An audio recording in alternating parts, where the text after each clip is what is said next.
오늘 하나님의 말씀은 누가복음 2장 8절에서 20절까지가 되겠습니다. 1절씩 우리가 교독을 하도록 하겠습니다. 그 지경의 목자들이 밖에서 밤에 자기 양떼를 지키더니 주의 사자가 곁에서 서고 주의 영광이 그들을 두루 비침에 크게 무서워하는지라. 천사가 이르되 무서워 말라. 보라, 내가 온 백성에 미칠 큰 기쁨의 좋은 소식을 너에게 전하노라. 오늘 다윗의 동네에 너희를 위하여 구주가 나셨으니 곧 그리스도 주시니라. 너희가 가서 강보에 쌓여 구유에 누인 아기를 보리니 이것이 너희에게 표적이니라 하더니 올연히 수많은 천군이 그 천사들과 함께 하나님을 찬송하여 이르되 지극히 높은 곳에서는 하나님께 영광이요 땅에서는 기뻐하심 입은 사람들 중에 평화로다 하니라. 천사들이 떠나 하늘로 올라가니 목자가 서로 말하되 이제 베들레헴으로 가서 주께서 우리에게 알리신 바 이 이루어진 일을 보자 하고 빨리 가서 마리아와 요셉과 구유에 누인 아기를 찾아서 보고 천사가 자기들에게 이 아이에 대하여 말한 것을 전하니 듣는 자가 다 목자의 말하는 일을 기이 여기되 마리아는 이 모든 말을 마음에 새겨 생각하니라. 20절 다 같이 목자가 자기들에게 이르던 바와 같이 듣고 본 그 모든 것을 인하여 하나님께 영광을 돌리고 찬송하며 돌아가니라. 아멘. 오늘은 큰 기쁨의 좋은 소식이다라고 하는 제목에서 같이 은혜를 나누기를 원합니다. 영국의 위대한 소설가로 평가를 받는 찰스 디킨슨 작가가 쓴 소설 중에 크리스마스 캐롤이라고 하는 책이 있습니다. 그 책의 내용은 크리스마스 이브에 마음이 말이죠, 고약하고 돈밖에 모르는 지독한 구두쇠 스크루지에게 얼마 전에 죽은 자신의 친구이자 동업자였던 말리의 유령이 찾아옵니다. 죽어서도 말이죠, 편히 잠들지 못하고 쇠사슬에 묶인 채 고통받는 말리의 유령은 친구인 스크루지에게 마음을 고쳐묻고 이제부터라도 착하고 선하게 살지 않으면 자기와 같은 그런 운명이 될 것이다 라고 이렇게 경고를 합니다. 또한 스크루지는 말리의 유령에 이어가지고 3명의 크리스마스 유령들을 만나게 되고 그들로부터 사람들에게 말이죠, 손가락질을 당하고 욕을 듣는 그러한 자신의 과거의 모습, 현재의 모습, 미래의 모습을 보게 됩니다. 그러자 말이죠, 천하의 구두쇠 스크루지는 참회의 눈물을 흘리면서 지난날의 잘못된 자신의 생활을 회개합니다. 그리고 말이죠, 크리스마스 날 아침에 구두쇠 스크루지는 마음의 빗장을 풀고 주위의 어려운 사람들에게 사랑을 베푸는 사랑과 인정이 넘쳐나는 그러한 사람으로 거듭납니다. 이것이 말이죠, 세계적으로 너무나 잘 알려진 찰스 디킨슨의 소설 크리스마스 캐럴입니다. 이 작품으로 그는 훗날 영국 역사상 가장 위대한 소설가의 자리에 올랐습니다. 하지만 이 소설로 얻은 명성과는 달리 찰스 디킨스 그는 인생에서 가장 힘들고 어렵고 절망적일 때 이 소설을 썼습니다. 여기서 우리가 다시 한번 생각해야 할 것은 보통 사람들은 환경과 여건이 좋을 때 큰 일을 할 수 있다, 위대한 일을 할 수 있다라고 생각하는 경향이 있습니다. 그러나 대부분의 사람들 어렵고 힘들 때, 절망적일 때 우리는 큰 일을 할 수 있고 위대한 일을 할 수 있다는 것을 우리는 알아야 할 것입니다. 1843년 10월의 어느 저녁에 31살에 총망받는 소설가 찰스 디킨슨은 집을 나와가지고 거리를 배회하고 있었습니다. 자신이 쓴 소설 올리브 트위스트가 말이죠, 독자들로부터 좋은 반응을 얻어가지고 돈을 좀 벌기는 벌었는데 집을 사고 딸린 식구들을 먹여 살리느라 이래가지고 너무 많은 돈을 빌려 쓴 탓에 여전히 빚더미에 올라앉아가지고 무척 어렵고 힘들고 괴로운 생활을 하고 있었습니다. 얼마 뒤에 태어날 5번째 아기를 생각하니까 그저 가슴이 답답할 뿐이었습니다. 하루라도 빨리 말해서 좋은 작품을 써서 빚을 청산해야 되겠다는 그런 생각을 가지고 거리를 걸었는데 그의 발걸음은 자기도 모르게 빈민가 쪽으로 가고 있었습니다. 그는 어둡고 우울한 빈민가의 풍경을 딱 보자마자 어린 시절에 자신의 생활이 생각이 난 거예요.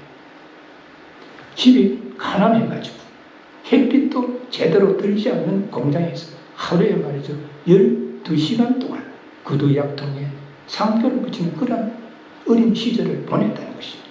그래서 쓸쓸한 마음으로 과거를 회상하던 그런 문득 이런 생각을 했습니다. 그래, 어려움과 절망에 빠진 사람들에게 소망과 기쁨을 줄 수 있는 크리스마스 이야기를 한번 써보자. 디킨스는 말이죠, 소망과 기쁨을 줄 수 있는 책을 써서 크리스마스 때에 빈민가의 사람들에게 선물을 해야 되겠다 이렇게 마음을 먹었습니다. 그런데 크리스마스 때까지는 말이죠 불과 석 달도 채 남지를 않았습니다. 그는 단숨에 글을 써내려갔습니다.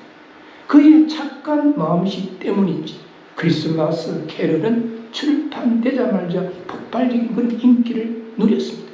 덕분에 그는 명성을 얻게 되고 부를 얻었고 궁핍한 생활에서 벗어날 수가 있었습니다. 또한 절망과 고통에 빠져있던 많은 사람들이 그의 작품을 읽고 소망을 갖게 되고 행복하고 기쁜 크리스마스를 보내게 되었습니다. 오늘날 말이죠, 크리스마스 때에 온 가족이 함께 모여가지고 하나님께 감사하고 맛있는 음식을 먹으면서 선물을 주고받고 메리 크리스마스다라고 인사말 하는 것. 또 크리스마스 절기 때에 만나는 사람에게 주위의 사람들에게 메리 크리스마스라고 하는 인사말을 하는 것. 이 작품이 유행을 시킨 것입니다. 오늘 본문에서도 죄와 허물 죽었던 우리 인생들을 구원하시기 위해서 이 땅에 오신 아기 예수님의 탄생을 대제사장들이나 율법사들에게 먼저 알리지 아니하고 천사를 통해서 들녘에서 양을 치고 있던 낮고 천한 목자들에게 기쁘고 좋은 소식이 먼저 전해졌다라고 말씀하고 있습니다. 그래서 오늘 본문의 첫 번째 파트인 8절에서 11절에 보면 아기 예수님의 탄생의 기쁜 소식에 대해서 말씀하고 있습니다. 아기 예수님께서 어떻게 이 땅에 오셨는가? 첫째는 구약의 예언대로 이 땅에 오셨다라고 11절에서 말씀하고 있습니다. 여기 보니까 오늘날 다윗의 동네에 너희를 위하여 구주가 나셨으니 곧 그리스도 주시니라라고 말씀하고 있습니다. 우리가 말이죠, 성경의 말씀을 크게 세 파트로 나누어 보면 구약에서는 창세기부터 말라기까지는 이 땅에 우리 인생들을 구원하시기 위하여 이 땅에 오실 예수 그리스도를 여러 가지 예표를 통해서 보여주고 있습니다. He will come. 그리고 사복음에서 마태복음, 마가복음, 누가복음, 요한복음에서는 이 땅에 우리 인생들을 구원하시기 위하여 오신 예수 그리스도에 대해서 말씀하고 있습니다. He came. 그리고 사도행전부터 요한계시록까지 서신서에는 우리 인생들을 구원하시기 위하여 다시 이 땅에 오신 예수 그리스도, 재림하실 예수 그리스도에 대해서 말씀하고 있습니다. He will come again에 대해서 말씀하고 있습니다. 그래서 말이죠, 구약에서는 여러 가지 예표를 통해서 이 땅에 오실 예수 그리스도를 말씀하고 있는데 창세기 3장 15절에 보면 내가 너로 여자와 원수가 되게 하고 너의 후손도 여자의 후손과 원수가 되게 하리니 여자의 후손은 내 머리를 상하게 할 것이요 너는 그의 발꿈치를 상하게 할 것이라고 말씀하고 있습니다. 하나님께서 사단에게 하와를 유혹해서 타락하게 만든 사단에게 하시는 말씀입니다. 너로 여자와 원수가 되게 하고 여자의 후손도 너희 후손과 원수이 되게 한다라고 말씀하셨는데 여기서 말하는 여자의 후손이 누구를 의미하는가? 여자의 후손이라고 하는 것은 동정녀 마리아를 통해서 이 땅에 오실 예수 그리스도에 대해서 말씀하고 있습니다.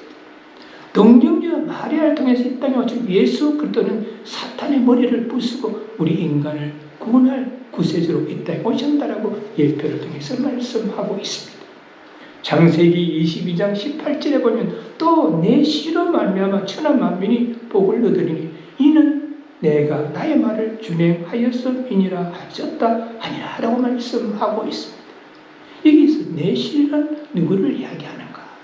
창세기 22장에 보면 하나님께서 아브라함에게 100세에 얻은 아들 이삭을 하나님이 지정하는 땅에서 번제로 드리라 했을 때 아브라함이 하나님의 말씀에 즉각적으로 순종해서 아들까지 드리려고 하는 그런 믿음을 보였을 때 하나님께서 이제 내가 나를 경외하는 줄 알았다라고 해서 복을 주시는 거예요. 그래서 내 씨로 말미암아 천하 만민이 복을 얻는다고 아브라함의 씨로 예수 그리스도께서 이 땅에 오신다는 거예요. 그래서 우리 인간의 그 구속사의 핵을 끊는 예수 그리스도께서 이 땅에 아브라함의 후손으로 오셔 만민에게 구원의 복을 주신다라고 말씀하고 있습니다. 신명기 18장 18절에 보면 내가 그들의 형제 중에 너와 같은 선지자 하나를 그들을 위하여 일으키고 내 말을 그 입에 두리니 그가 그에게 명하는 것을 그가 무리에게 다 구하리라라고 말씀하고 있습니다. 너와 같은 선지자는 누구를 이야기하는가? 모세와 같은 선지자로 예수 그리스도께서 이 땅에 오신다라고 말씀하고 있습니다. 그래서 본질에서는 하나님의 섭리 가운데서 구약에 예언된 대로 동정녀 마리아를 통해서 베들레헴이라고 하는 다윗의 동네에서 우리 인생들을 구원할 메시아가 하나님의 은혜로 임하게 되었다라고 말씀하고 있습니다. 다시 말해서 구주가 나셨으니 곧 그리스도 주시냐라고 말씀하고 있습니다. 여기서 말이죠. 말하는 구주하는 것은 세이비어는 인류의 구원자를 말합니다. 그리스도라고 하는 것은 크라이스트, 기름 부음을 받은 자를 말하는 것이고 인류 그 속의 사명을 수행할 직능적 명칭을 말하는 것입니다. 주라고 하는 것은 로드, 여호와라는 말 대신 사용이 되었습니다. 이와 같이 세 가지 명칭이 한꺼번에 쓰인 것은 그만큼 메시아의 탄생이 인류 역사에서 삶과 죽음을 결정짓는 중요한 사건이기 때문인 것이다. 그러면 구주 예수 그리스도의 탄생의 소식이 누구에게 가장 먼저 전해졌는가? 8절에서 9절에 보면 낮고 천한 자들에게 먼저 전하여졌다라고 말씀하고 있습니다. 이기 보니까 거지에게 목자들이 밖에서 밤에 자기 양떼를 지키더니 주의 사자가 곁에 서고 주의 영광이 저희를 두루 비치며 크게 무서워하는지라라고 말씀하고 있습니다. 여기서 그 지경에 하는 것은 시대적인 배경을 말합니다. 가이사 아구스토가 말이죠. 최초의 로마 황제를 제적하고 있었을 때에 로마의 속주국들에 대해서 세금을 원활하게 징수하기 위해서 인구 조사를 하도록 그렇게 명을 내렸습니다. 그래서 말이죠. 요셉도 다윗의 집 족속이었기 때문에 갈릴리 나사렛에서 고향 유대 베들레헴으로 갔습니다. 그때의 정혼한 마리아가 해산을 날이 차가지고 맏아들을 낳아가지고 강보에 싸서 구유에 넣었다라고 말씀하고 있습니다. 많은 사람들이 고향을 찾아가지고 말이죠. 호적을 하러 갔기 때문에 쉴 수 있는 곳, 잘 수 있는 그런 여간이 없었다는 거예요. 그런 자리를 잡을 수가 없었다는 것입니다. 그래서 외양간에서 아들을 낳아가지고 말 구유에 넣었다는 것입니다. 그 지경에 목자들이 말이죠. 싸늘한 날씨에도 불구하고 들에서 양을 치고 있었습니다. 당시 유대사회에서 목자라고 하는 그 직업은 천한 직업이었습니다. 그럼에도 불구하고 하나님께서는 천사들을 통해서 아기 예수의 탄생의 좋은 기쁜 소식 들에서 양을 치고 있는 목자들에게 가장 먼저 전했다고 말씀하고 있습니다. 그래서 본질에 나타난 목자들은 아기 예수님의 탄생 소식을 가장 먼저 듣고 축하하고 경배한 최초의 인물이 되었다라고 우리는 볼 수가 있습니다. 사실 말이죠. 하나님께서 유대인의 왕이요 인류의 구주이신 아기 예수님의 탄생을 낮고 천한 목자들에게 먼저 알리시고 그들로 하여금 주님의 탄생을 축하하게 하신 것은 인간의 이성으로서는 매우 좀 납득하기 어렵습니다. 그것은 앞으로 예수님의 복음 사역이 사회적으로 소외되고 천대받는 자들을 중심으로 전개될 것을 암시해 준다라고 우리는 볼 수가 있습니다. 그래서 말이죠. 예수님께서는 목자와 같이 이 세상에서 낮고 수고하고 무거운 짐진 자를 위해서 오셨다라고 볼 수가 있습니다. 목자 없는 양같이 유리 당황하는 인생들을 구원의 길로 인도하시기 위해서 오셨다라고 우리는 볼 수가 있습니다. 양들을 위하여 자기 목숨을 버리는 선한 목자처럼 우리의 죄를 대속할 속죄의 제물로 오셨다라고 우리는 볼 수가 있습니다. 그러므로 우리는 누구든지 예수 그리스도 앞에 나올 수가 있는 것입니다. 신분에 관계없이, 빈부에 관계없이, 과거의 어떤 삶을 살았든지 간에 관계없이 예수 그리스도 앞에 나와 있습니다. 우리 인생의 죄의 짐과 수고하고 무거운 짐들을 다 주님의 십자가 밑에 내려놓을 수가 있는 것입니다. 사도 바울은 고린도 교우들을 향해 가지고 고린도전서 1장 26절에 보면 형제들아 너희를 부르심을 보라. 육체를 따라 지혜 있는 자가 많지 아니하며 능한 자가 많지 아니하며 문불 좋은 자가 많지 아니하도다 라고 이렇게 말씀을 하셨습니다. 하나님께서 우리 인생들을 선택하는 기준은 수고하고 무거운 짐진 자들이며 약한 자를 택하여 강한 자를 부끄럽게 하시고 미련한 자를 택하여 지혜 있는 자들을 부끄럽게 하는 데 있습니다. 그래서 말이죠. 예수 그리스도의 복음은 소외되고 어려운 자들과 약한 자들을 중심으로 해서 증거가 되지만은 궁극적으로는 죄와 흠으로 죽은 모든 자들 위해 오셨다라고 말씀하고 있습니다. 그래서 말이죠. 10절에 보니까 천사가 이르되 무서워 말라. 보라 내가 온 백성에게 미친 큰 기쁨의 좋은 소식을 너에게 전하노라 라고 말씀하고 있습니다. 목자들이 밤에 말이죠. 들에서 자기 양떼를 지키고 있는데 갑자기 천사들이 나타나가지고 주의 영광이 저희들을 갖다 두루붙이니까 크게 무서워했다는 거죠. 그때의 천사들이 말하기를 무서워 말라. 온 백성에게 미칠 큰 기쁨의 좋은 소식을 너에게 전한다라고 말씀하고 있습니다. 온 백성에게 미치 하는 모든 사람들에게 미칠 큰 기쁨의 좋은 소식을 전한다는 것입니다. 그것은 하나님의 아들이신 예수 그리스도께서 죄와 흠으로 죽은 인간들을 구원하시기 위해서 하늘의 영광을 버리고 정의 형체를 가져 사람의 모습으로 그 위에서 태어나셨다는 것입니다. 즉 우리 죄인들을 의인으로 회복을 시켜줘서 영원한 생명을 주시기 위해서 이 땅에 오셨다고 말씀하고 있습니다. 우리에게 큰 소망과 기쁨과 사랑과 평화를 주시기 위해서 오셨다고 말씀하고 있습니다. 그래서 말이죠. 우리가 예수님과 동하는 삶을 살면 영원한 하늘나라를 바라보는 소망을 가지게 되는 것이고 기쁨과 사랑과 평화가 넘쳐나게 되는 것입니다. 그러므로 말이죠. 크리스마스는 사랑과 평화의 계절입니다. 아기 예수님은 평화의 노래를 자장가로 들으면서 태어났다고 우리는 볼 수가 있습니다. 또한 예수님의 별명은 평화의 왕이었고 내 평화를 너희에게 남겼다라고 고별사를 하셨습니다. 평화라고 하는 것은 말이죠. 우리가 돈이나 재물로서 살 수 있는 것이 아닙니다. 예수님과 동행하는 삶 가운데서 자신의 욕심과 욕망과 이기심을 버림으로써 우리는 평화를 소유할 수가 있는 것입니다. 또한 예수님의 사랑을 주위에 베풀므로 우리는 평화를 우리는 누릴 수가 있는 것입니다. 지금 이 시대는 예수님의 평화의 빛이 절실히 필요하다고 우리는 볼 수가 있습니다. 악하고 추하고 더러운 인간들의 마음속에 평화의 빛이 비치는 것은 하나님의 축복이다라고 우리는 볼 수가 있습니다. 예수님께서 이렇게 말씀하셨습니다. 마태복음 5장 9절에 보면 합평케 하는 자는 복이 있나니 저희가 하나님의 아들이라 일컬음을 받을 것이요. 하나님의 자녀가 되는 최고의 축복은 평화를 만드는 자에게 내려지는 것입니다.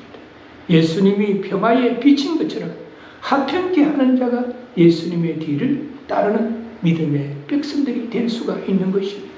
예수 그리스도께서는 어두운 가운데 방황하는 불쌍한 홀은 인간들에게 큰 기쁨의 좋은 소식, 즉 복음을 전하시고자 이 땅에 오신 것입니다.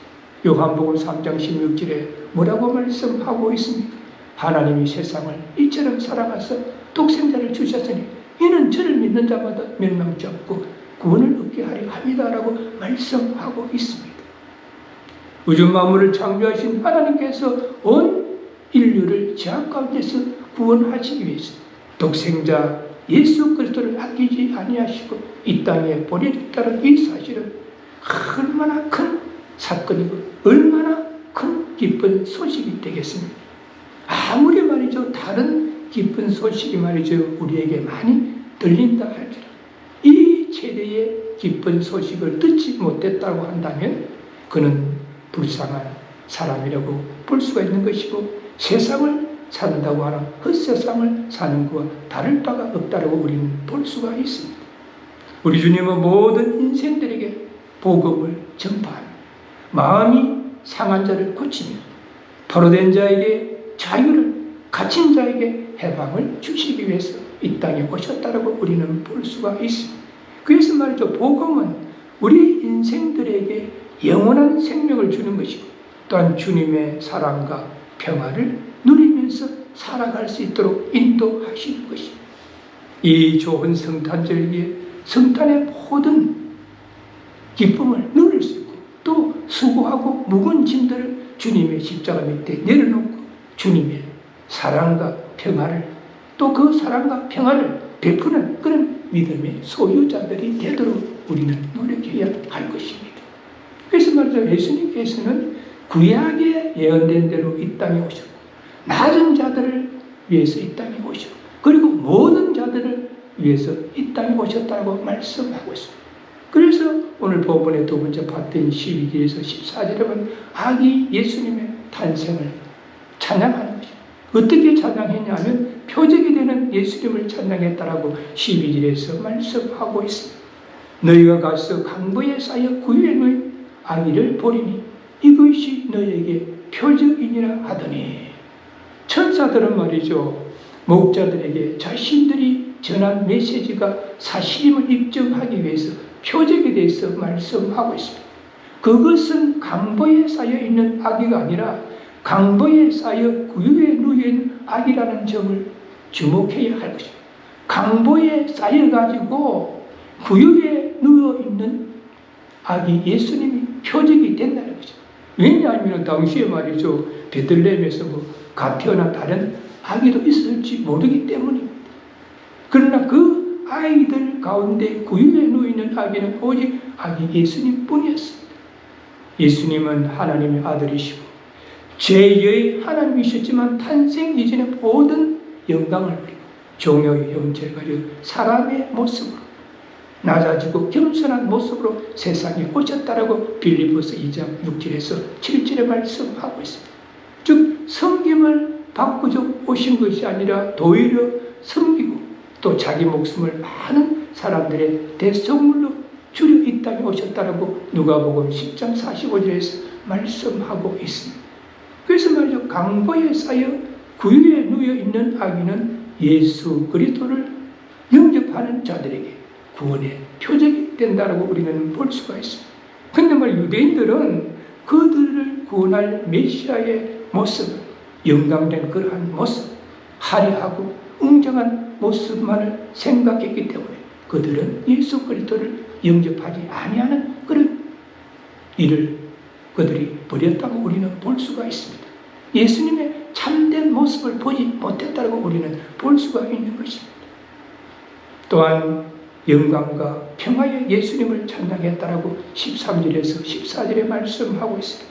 여기 13절에 보니까 온전히 허다한 천군이 그 천사와 함께 하나님을 찬송하여 가로되 유대인들의 말이죠 풍습에 의하면 아이가 이렇게 태어나면 그 지방의 악사들이 말이야 그 집에 모여가지고 축구하는 음악을 갖다가 연주를 한다는 거예요. 그런데 예수님은 베들레헴에 말이죠 외양간에서 태어나셨기 때문에 그러한 예식을 베풀 수가 없었던 것이죠.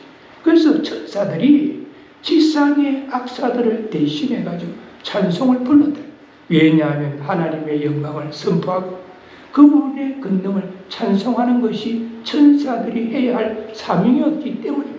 그래서 말이야 천사들이 세상 인류의 구주로 오신 예수님의 탄생을 찬송하는 것입니다.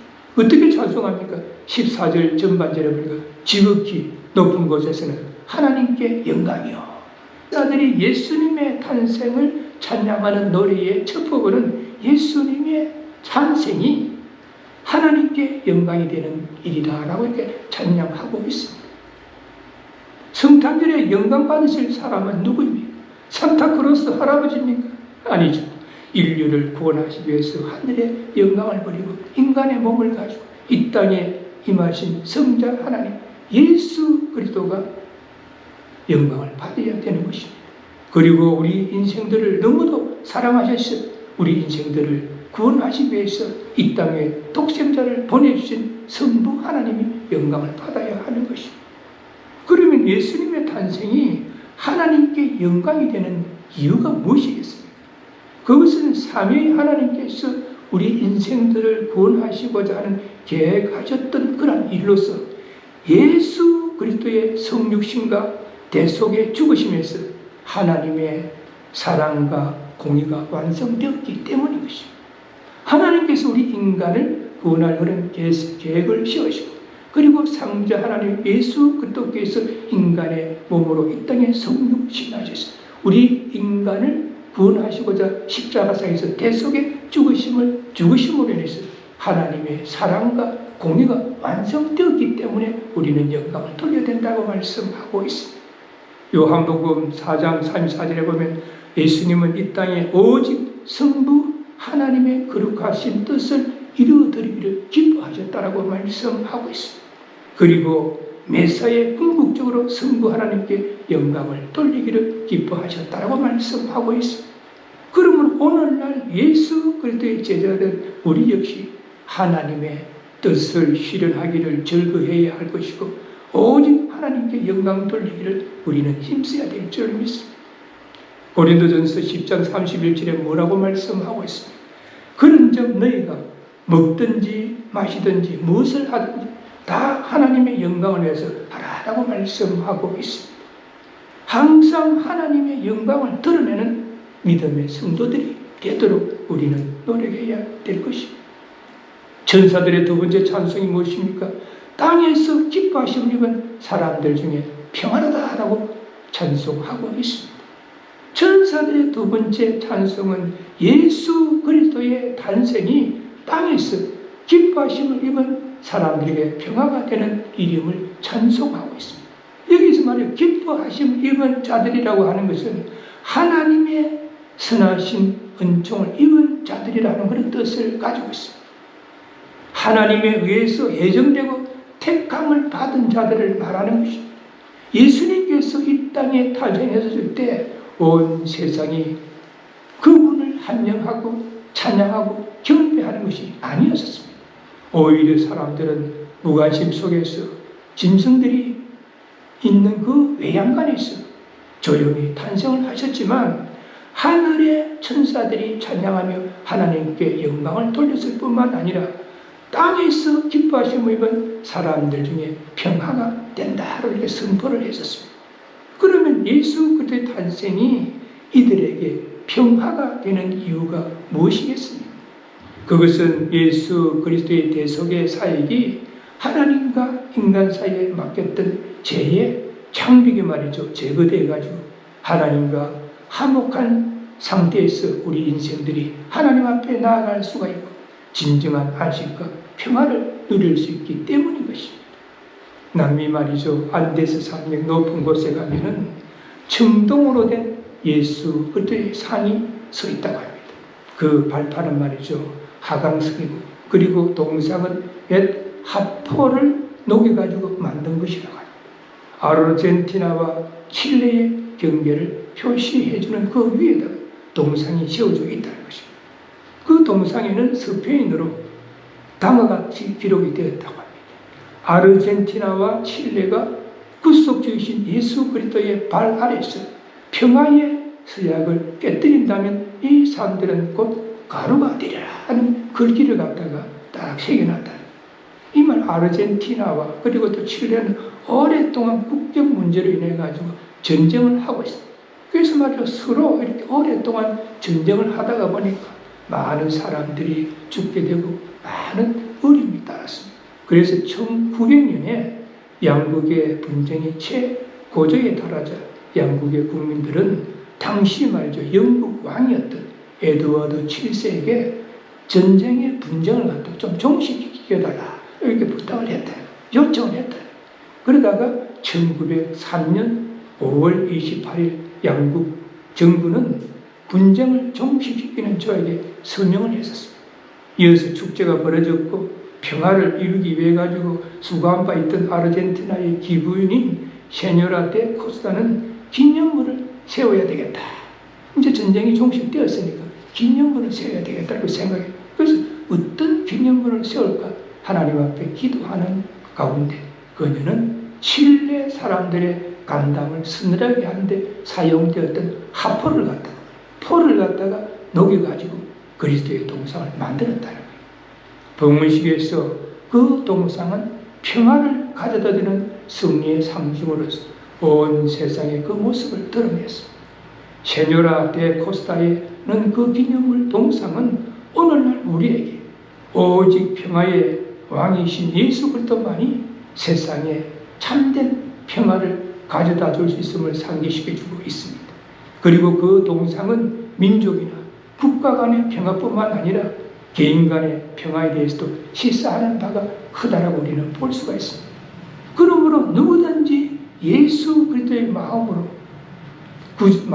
마음을 알고 우리가 영접하고 그 마음속에 예수 그리스도가 새롭게 우리가 탄생한다라고 하면 그는 삶 속에 있어 말과 행동을 통해서 하나님께 영광을 돌리고 이웃과 또 평화를 누리는 그런 삶을 살아갈 수 있게 될 것입니다. 그래서 말이죠. 목자들은 표적이 되시는 예수 그리스도를 찬양하고 그리고 또한 영광과 평화가 되는 예수님을 찬양했습니다. 그러고 나서 이제는 본문의 15절에서 20절에는 그 아기 예수님을 경배했다라고 말씀하고 있습니다. 여기서 경배한다라고 하는 것은 엄청난 존경심과 경외감을 이야기하는 것입니다. 그리고 헌신을 통해서 하나님을 경외하는 것을 표현하는 것을 경외라고 하는 것입니다. 그러면 목자들은 예수 그리스도의 탄생을 어떻게 경외했는가? 첫째는 행동으로 경배했다라고 말씀하고 있습니다. 여기 15절에 보니까 천사들이 떠나 하늘로 올라가니 목자가 서로 말하되 이제 베들레헴까지 가서 주께서 우리에게 알리신 바 이 이루어진 일을 보자 하고 천사들이 말이죠. 목자에게 큰 기쁨의 좋은 소식을 먼저 전하고 하나님께 영광을 돌리며 찬양을 한 후에 하늘로 올라갔습니다. 천사들이 떠나자 목자들은 천사들이 전하여 준 말을 사실 그대로 믿고 베들레헴으로 가서 그 이루어진 일을 보기로 그들이 결정을 했습니다. 본질에서 말이죠. 이제라고 하는 말은 즉시 지체하지 아니하고라는 뜻을 가지고 있습니다. 이는 목자들의 말이 결정이 얼마나 신속하고 천사들의 말을 조금도 의심하지 아니하고 메시아의 나심을 보고자 하는데 촉각을 곤두세웠다고 우리는 볼 수가 있습니다. 사실 말이죠. 목자들은 자신의 양떼들을 지켜야만 했습니다. 자신의 양을 지키는 사람도 있었겠지만 어떤 사람은 남의 양떼를 지켜주는 그런 일을 하고 있었음에도 불구하고 인생들을 구원하시기 위하여 이 땅에 오신 참 목자가 되시는 아기 예수님의 탄생을 보기 위해 가지고 자신들의 모든 것을 버려두고 행동으로 취했다라고 우리는 볼 수가 있습니다. 바로 이러한 행함의 믿음이 그들로 하여금 최초로 아기 예수님을 목격하는 축복을 받게 되었다라고 우리는 볼 수가 있습니다. 그러므로 우리에게 하나님의 말씀을 절대 신뢰하는 믿음과 예수 그리스도 중심의 삶을 최우선시하는 생활이 요구된다라고 볼 수가 있습니다. 두 번째는 전파하며 그들이 경배했습니다. 16절에서 17절에 보면 빨리 가서 마리아와 요셉과 그의 누인 아기를 찾아서 보고 천사가 자기들에게 이 아기에 대하여 말한 것을 고하니 목자들은 말이죠. 복된 소식을 듣고 믿었을 뿐만 아니라 빨리 가서 아기 예수님을 찾아보는데 베들레헴 애양간 말구의 누이 구주를 갖다가 그대로 보았습니다. 믿음이 없는 사람이었다라고 하면 아기 예수님의 초라한 탄생이 어떻게 보면 실망했을지 모릅니다. 그들은 천사들이 전하여 준 큰 복음의 기쁜 소식을 사실 그대로 믿고 전파를 했다는 것입니다. 그래서 말이 반응은 두 가지로 나타났습니다. 목자들의 말을 기이히 여겼다라고 18절에서 말씀하고 있습니다. 천사가 나타나서 자신들에게 큰 기쁨의 좋은 소식을 전했습니다. 이렇게 이야기를 하니까 어떤 사람들은 목자들의 말을 믿지 아니하고 기이하게 여겼다는 것입니다. 두 번째는 모든 말을 마음에 지켜 생각했다라고 19절에서 말씀하고 있습니다. 예수님의 어머니 마리아는 그 목자들이 말하는 것을 마음에 새겨 들었다. 천사와 목자들의 말을 소홀히 여기지 아니하고 자세히 헤아려 보면서 하나님의 은혜와 계시를 따라서 아기 예수님을 양육했다라고 우리는 볼 수가 있습니다. 그러므로 우리도 아기 예수 그리스도의 복음을 믿을 뿐만 아니라 전파하는 성탄 절기가 되어야 될 것입니다. 그리고 세 번째는 영광 돌리며 경배했다라고 20절에서 말씀하고 있습니다. 목자가 자기들에게 이르던 바와 같이 듣고 본 그 모든 것을 인하여 하나님께 영광을 돌리고 찬송하며 돌아가니라. 목자들은 천사의 말이 사실임을 목도하고 인류를 향하신 하나님이 기쁘신 사랑과 은혜에 대해서 영광을 돌리며 찬송하고 그들의 본래 하던 일들로 돌아갔다라고 이야기를 하고 있습니다. 한마디로 말하면 성탄 축가라고 하는 것은 하나님께 영광을 돌리는 것입니다. 왜냐하면 하나님께서 죄와 허물로 죽었던 우리 인생들을 구원하시기 위해서 구원의 계획을 세우시고 그 일을 이루도록 독생자 예수 그리스도를 아끼지 아니하시고 이 땅에 보내주시옵시고 하나님의 아들 예수 그리스도께서는 그 구원의 계획을 이루시기 위해서 이 땅에 오셔서 우리 인생들을 구원의 길로 인도하셔서 하나님의 영화롭게 하심이 그 목적이었기 때문인 것입니다. 그러므로 하늘과 땅도 하나님의 영광을 위해서 있는 것이고 천하 만물 모두가 다 하나님의 영광을 위해서 존재하는 것입니다. 그러므로 우리 인간의 제일 되는 목적은 하나님의 영광을 위해서 사는 것입니다. 그래서 말이죠. 천군 천사들이 지극히 높은 곳에서는 하나님께 영광이요 땅에서는 기뻐하심을 입은 사람들 중에 평화로다라고 찬송을 한 것입니다. 예수님의 탄생은 가난하고 병들고 소외된 자들, 낮고 천한 자들에게 기쁨과 평화와 위로가 되는 것입니다. 예수님은 지금도 인민생활과 세계적인 불경기에 지친 우리들의 마음에 소망과 기쁨과 위로와 평화를 주시기 위해서 문 앞에서 기다리신다고 우리는 볼 수가 있습니다. 우리 모두 성탄의 참뜻을 다시 한번 마음속에 새겨서 지극히 높은 곳에서는 하나님께 영광이 되고 땅에서는 기뻐하심을 입은 사람들 중에 평화가 되는 그러한 믿음의 소유자들이 되시기를 주님의 이름으로 축원합니다. 아멘. 기도하시겠습니다. 우리 인생들의 구세주가 이 땅에 오신 성탄 주일날 주님을 사랑하는 아름다운 마음들을 모이시 입을 모아 감사하며 찬양하게 하시고 마음과 뜻과 정성을 다하여 예배드리게 하시고 또한 주님의 말씀 안에서 은혜를 나눌 수 있게 하시니 감사를 드립니다. 하나님, 오늘 진리의 말씀은 우리에게 교훈하시기를 하나님의 아들 예수 그리스도께서 우리 인생들을 구원하게 시비하여 이 땅에 오신 것은 구약의 예언대로 이 땅에 오신 것이고 또한 하늘의 영광을 버리고 낮고 낮은 이 땅에 사람의 모습으로 이 땅에 오셔서 그때의 천군 천사들이 지극히 높은 곳에는 하나님께 영광이요 땅에서는 기뻐하심을 입은 사람들 중에 평화로다라고 찬양했다라고 말씀하고 있어요. 우리 모두가 이 말씀을 다시 한번 바르게 이해하시고 다시 한번 마음판에 새기게 하여 주옵소서.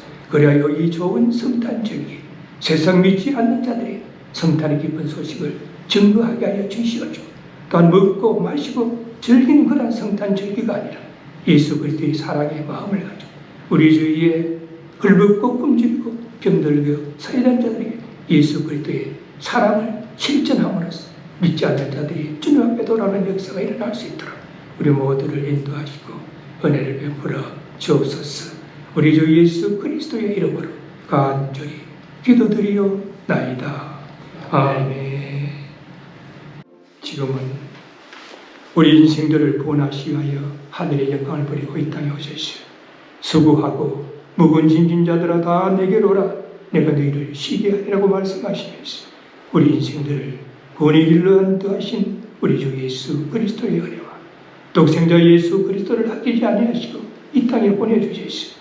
십자가상에서 우리 인생들을 구원하게 하신 하나님의 크신 사랑과 오늘도 그들의 마음 가운데 내재하시고 감동케 하시는 성령님의 역사하신 오늘 증거된 말씀을 다시 한번 바르게 이해하고 우리 인생들의 구속주가 되시는 예수 그리스도의 성탄의 그 기쁜 소식을 우리 주위에 알지 못하는 자들에게 증거하기를 소원하는 이 자리에 머리 숙인 모든 분들과 그 가정과 삶의 현장 위에 지금으로부터 영원까지 함께할지어다.